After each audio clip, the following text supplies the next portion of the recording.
Welcome to People Fixing the World from the BBC World Service with me, Myra Anubi. This is a program that introduces you to individuals who are trying to make our world a better place. And today, we'll be meeting a remarkable woman from Chile. Now, just to give you some background, back in the 1970s and 80s, thousands of babies were illegally taken from their families and given up for adoption, sometimes ending up in other countries like America. It was part of a systematic scheme by a brutal dictatorship that governed Chile at the time. But one woman, Constanza del Rio, has been doing the detective work to reunite these children with their families, and she's done so with hundreds of families so far. Constanza joins me now from the capital, Santiago. Thank you so much, Constanza, for finding the time to speak to us today.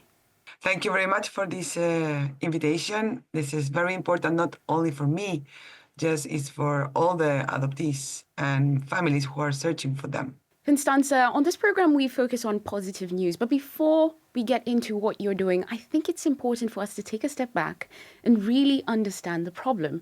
Why were these babies taken in the first place, and how did this happen? Okay, this happens on the decade of the 70s. Augusto Pinochet, it was a dictatorship who took the power with violence in 1973. So this was orchestrated by the government at the time? Yeah.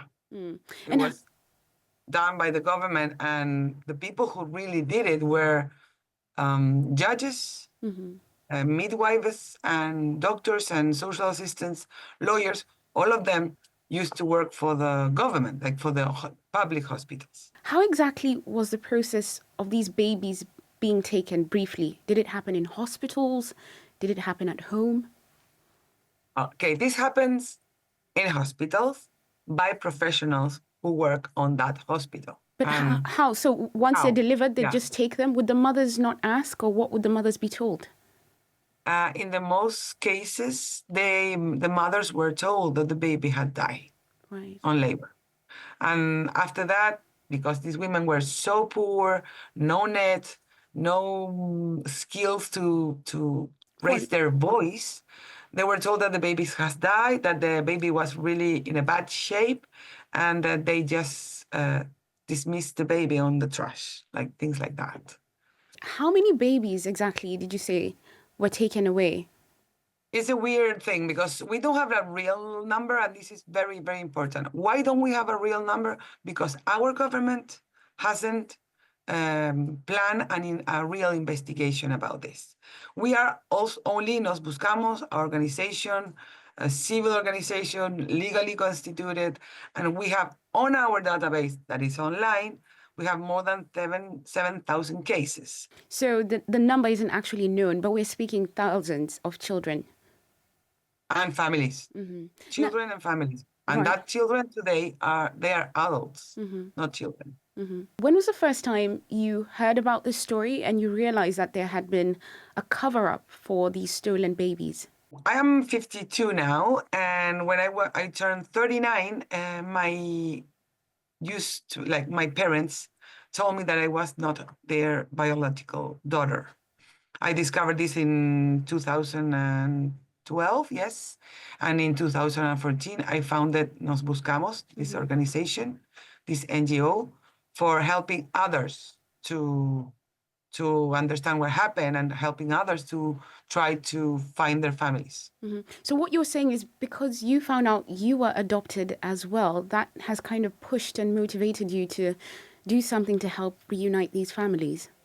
Yes, because in the moment that I realized that I was not my parents' biological daughter, I understood it was like something that was burning inside of me. Now I know that's a human right to know where you're from, your name, or at least your identity. Now, let's talk a bit about Nos Buscamos here. So what happens? Is it the children who reach out to you, or do you go out and find the mothers? How does the process work?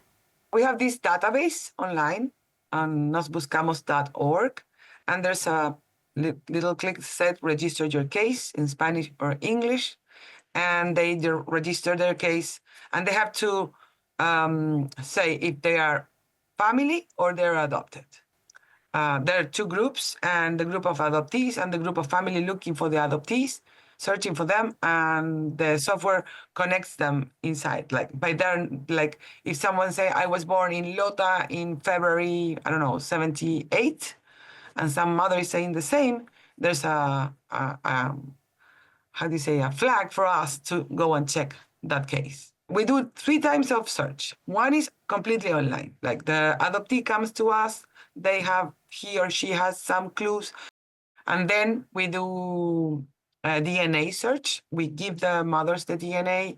We try to get one of the sons or daughters more younger to get with the app, because MyHeritage has an app on your cell phone, so you can review it, and it's really, really easy to understand the people who is a relative to you. Okay. And the other one, very important, that we just came back last week, is field trips. We go to the places that this happen more. Basically, what you're saying is, it can be very hard to find your biological son, daughter, or mother. However, using DNA makes the process easier.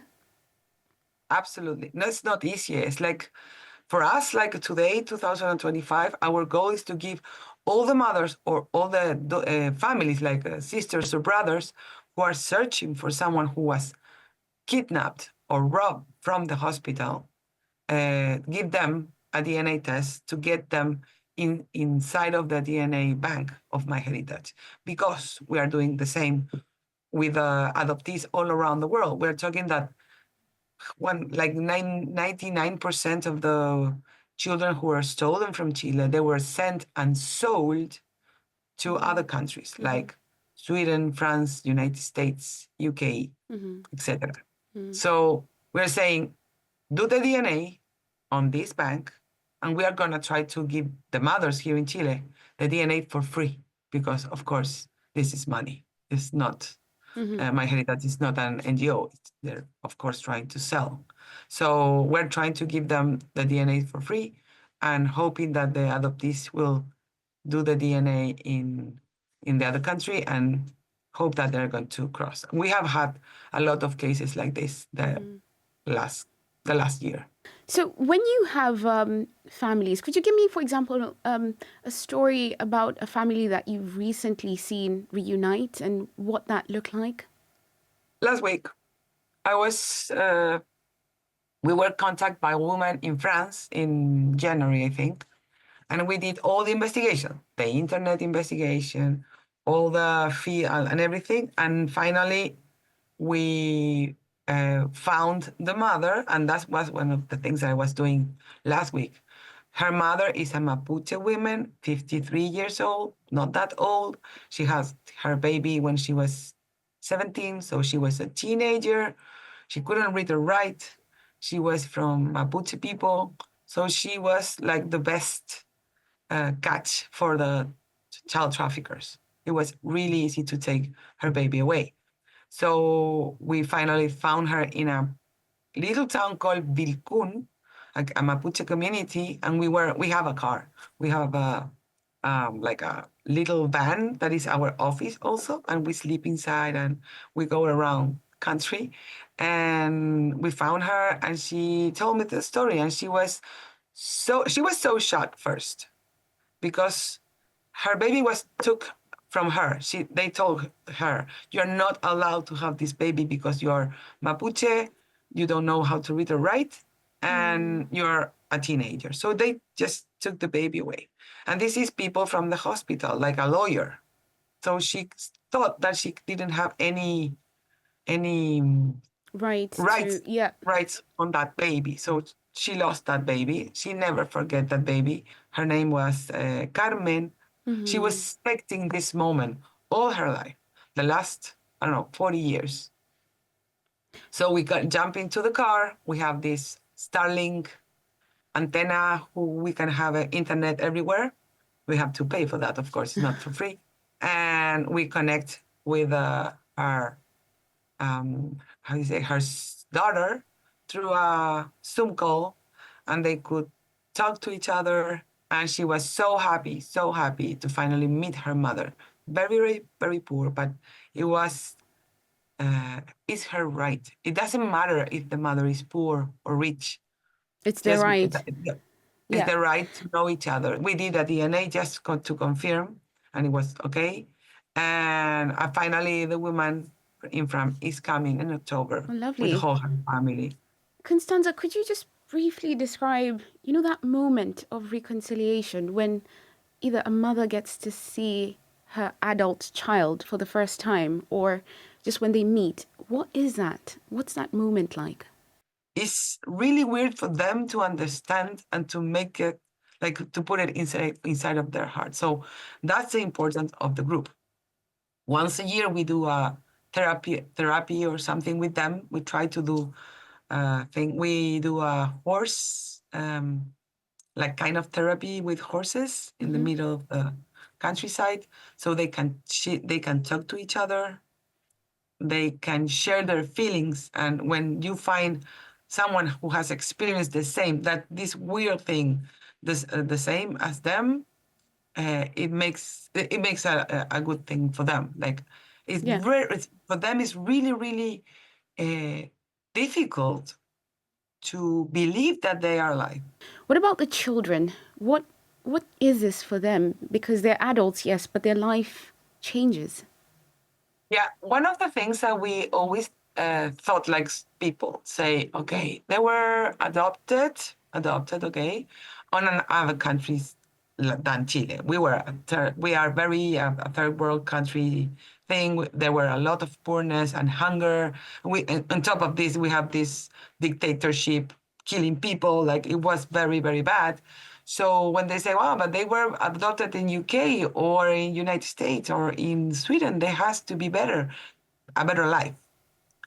It's we think that, but the reality is that most of them has a really tough life, and they were not treated as regular citizens on those countries. Despite the sorrow or the pain or the trauma that you have experienced, we have the power to change that and to make that thing doesn't happen to another one.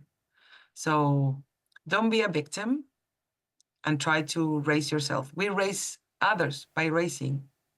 That we change the world by raising others. So and you don't have to do a big thing. You don't have to go to the government. You just change the world in your own street. That happens. And for us in Nos Buscamos, not only me, the world is changed one by one, one people by one people. I like that. The world is changing one person at a time. Thank you so much, Constanza, for what you've shared today. Much appreciated. Thank you so much for the awareness. More people knowing this is better. Thanks for watching. Do like and subscribe our channel so that you never miss an episode.